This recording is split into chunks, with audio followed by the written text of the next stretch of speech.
Hi everybody. So it's me, Sarah Jem, and I have not done a vlog for a while, and I've also neglected the laundry. So I figured today, multitasking, two birds, one stone type of thing. So here goes. Let's give an update. First of all, let's give a little background. When I was 13, I was diagnosed with juvenile onset diabetes, type 1 diabetes. And I was diabetic for 22 years. The first 10 of those years were pretty manageable, easy to manage. And then as I grew and became an adult, went to school, a lot of stress really had an effect on my blood sugars and my ability to keep them tightly controlled. And with a chronic illness, it's difficult to stay motivated to keep it very tightly controlled when you're seeing your numbers kind of fluctuate even with effort. And there were times that I did give up on it and gave up on even trying. So by the time 22 years rolled by, I had quite a few complications from the diabetes. I had neuropathy, which gives you terrible burning sensation, numbness, pain in your legs and feet. I had gastroparesis, which is actually neuropathy that affects your organs, and in your stomach, the way it affects it is this almost when you eat, sometimes when you eat, you'll just throw it right back up. And it spasms too, so you cannot stop from throwing up sometimes. So that would happen.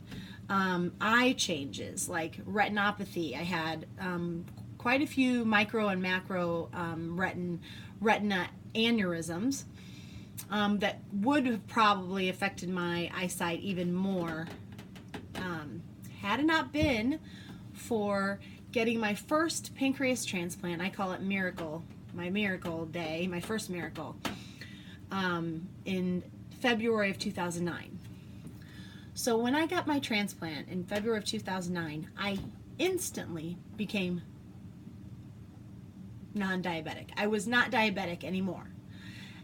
No more insulin shots. No more, after a couple months, no more checking my blood sugars all the time. No more highs and lows, of blood sugars. Just stability.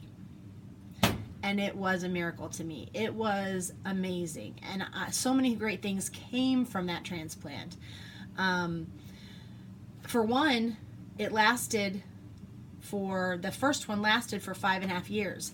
In that time, I had my 2 amazing kids. Uneventful pregnancies, which probably would have been unheard of as a 38-year-old diabetic if I'd still had diabetes, because that's when I had my first child at 38. And I had my 2 beautiful kids, and after my second child, my first pancreas did start to reject. And it went through a slow rejection until December of 2014, and then it completely stopped working. So I did immediately do everything that I needed to do to get back on the transplant list, and I had my second miracle in the medical world, that I call it a miracle, in January of 2015. Again, I worked really hard to recover and got back to work soon again. These are all things I did the first time, but it's a major surgery. It's scary going in the second time because you know too much of what's going to happen, and what you're going to have to go through. But again, so many great things continued to do better with all the complications. I no longer had to take medication for neuropathy. Totally done. My eyes had started healing. The retina had started healing in both eyes, and was so grateful again for that second transplant. Some people in my life have always said, "Oh, Sarah, you've gone through so much," and my feeling is,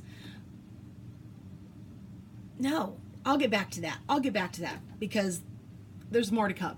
So during that time, I was lucky enough to reap all the benefits of not being diabetic, not worrying about insulin, not checking my blood sugar, not, there's other things that come with transplant. I don't want to make it sound like it's perfect. I mean, you have to take immunosuppressants and you can get sick a little more easily. But for the most part, I managed it and it was fantastic. What started happening this year in February was a rejection started happening with my pancreas in February and through March. And they took out my immune system. They threw all the guns at me to remove any kind of fighting power I had to continue to fight against the foreign organ. And it made me really sick because they had to take out my immune system. I have 2 young kids. I got infections along with that, and I spent more days than not in the hospital during the latter part of February through March. But then things seemed to be back on track. Now I started feeling sick again last week, and I had to go to the hospital Saturday because I checked my blood sugar and it read HI, meaning my blood sugar was over 600 when normal is 120 or below. So it turns out that this pancreas as well has failed partially, and I am now back on insulin and checking my blood sugar and carb counting and doing all the things that I did before because I'm now pretty much officially diabetic again. This pancreas the second one is still functioning in some way, in some capacity, but not predictably and not enough to keep me off the insulin. But I wanted to say this. I want to say this because I am so grateful for my journey with all of this and so lucky to have almost 9 years of being diabetes free. Chronic illness is a battle, and it's something that you wake up with and you go to sleep with and you worry about in your sleep and you worry about all the time, and it's not easy to battle it. I've had an 8 to 9 or 9 year reprieve from that, even though there are other things along with it. But for the chronic illness, the diabetes, I've been able to heal. My body is healed. I have 2 wonderful kids. I have the most amazing doctors ever. IU Health is amazing, and my doctor, Dr. Jonathan Friedel, runs the transplant team there now. And when I was in the hospital, he saw me and then left to give a talk at Cambridge, Oxford, in the UK. So it's pretty amazing, the people that I've met, and the doctors, the nurses, the patients. I've been able to talk to and even mentor some people contemplating transplant and whether that's going to be the right path for them. I have been able to do some PR for IU Health and done a commercial and been interviewed and got to tell my story in multiple different places to give people kind of insight to transplant, diabetes, and also just a journey that many people look at as being difficult and filled with obstacles and hardships. But I got to tell you, the best part of my journey is learning about myself and learning how tough I can be and learning how much pain I can be in and still keep going and still push through it.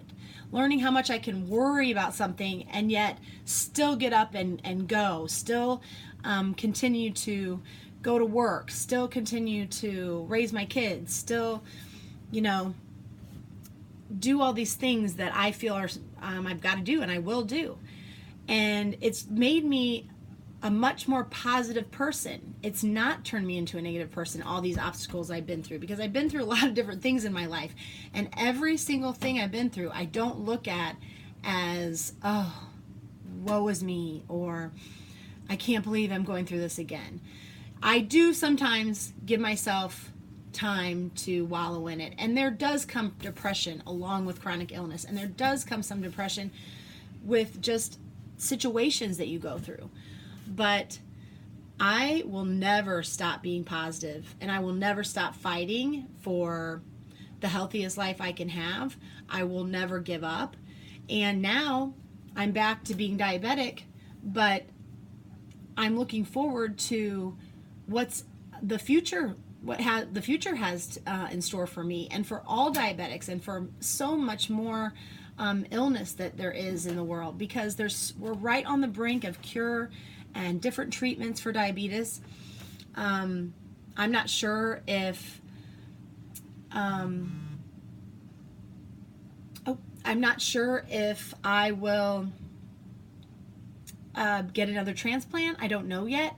It's not in the cards for me right now, as far as I'm concerned, because I want to kind of get through this and heal. I don't yet have a job where that would be appropriate to take that kind of time off. So I'm just taking it in and saying, yeah, okay, I'm diabetic again. I'm going to live this way for a while. Who knows? It could be years. And just accept it and move on. Because what else are you going to do? What else am I going to do? It's not devastating to me right now. And maybe I'm in denial. I don't know. But to me, it's just another thing that is forming my character and forming my strength and giving me reserve when things really get bad. Because in my eyes, I'm just building my reserve and building my character through all these things that I've gone through. And I am a Christian, and I believe that. And there's a favorite verse that I have in the Bible. It's Romans 5:1-5, and it talks about suffering leads to perseverance, and perseverance forms your character, and character leads to hope, and hope does not disappoint. And that is my favorite verse, and it so much applies to so many things in life, and so many battles and struggles that people go through. And I'm just going to keep going, keep fighting, and I'm about ready to make a very healthy elixir. Maybe I'll do a vlog on that. But I just feel very good about it, and I've gotten so many messages, and I thank you from the bottom of my heart to everyone who is keeping track of me and knows what I've been through and worries about me and wonders how I'm getting through yet another kind of setback. It's not. It's just another way to grow for me. It's just another way to for me to grow, and maybe to inspire others. Maybe to inspire others to look at things differently, and don't look at your life battles as the worst things in the world and you wish you didn't have to go through them. Because if you didn't go through them, you wouldn't be who you are. You wouldn't have the strength or character that you have now if you didn't go through those things. And that's what I have to say. And that's about it. Now, I've got to do laundry. And you guys have to share and subscribe. So do it, okay? All right. Bye.